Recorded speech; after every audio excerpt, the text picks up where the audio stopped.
L'économie avec vous, Carole Ferry, dans ses figures libres.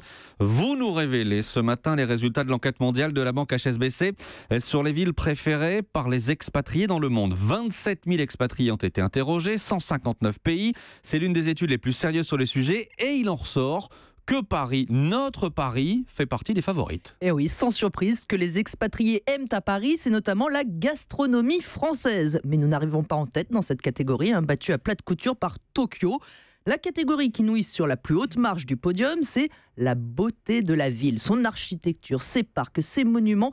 Tout ça, les étrangers qui vivent à Paris ne le retrouvent pas forcément ailleurs. Notre capitale arrive en 4e position sur ce qui est du dynamisme culturel, les nombreux musées, le Louvre en tête bien sûr, les concerts, les sorties au théâtre.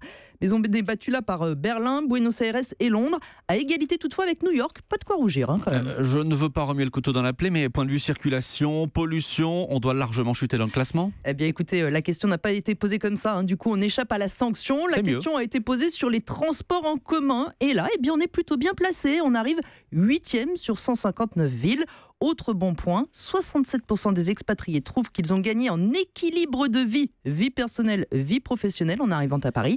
On est notamment au-dessus de la moyenne nationale sur ce point. Carole, Paris, parmi les villes préférées des expatriés, c'est plutôt une bonne nouvelle juste avant le Brexit. Vous avez tout à fait raison Maxime, puisque d'ici mars 2019, vous avez entre 5 000 et 13 000 salariés de la City qui vont quitter Londres.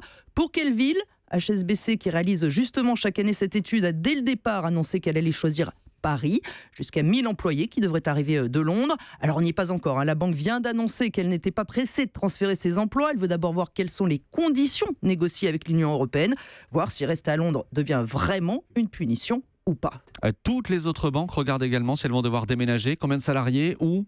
Eh bien, écoutez, cette étude sur la qualité de vie à Paris est bien sûr un atout, un gros bémol toutefois sur le plan économique. Nous n'avons pas que des bons points. Loin de là, Paris arrive en queue de peloton, par exemple, sur les opportunités professionnelles. Sur ce point, c'est San Francisco qui est leader, normal, c'est la Silicon Valley.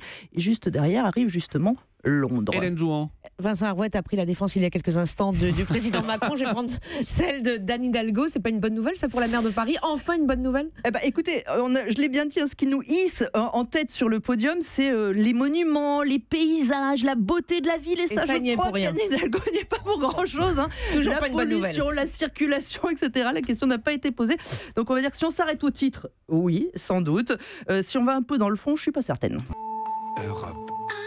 Europe 1.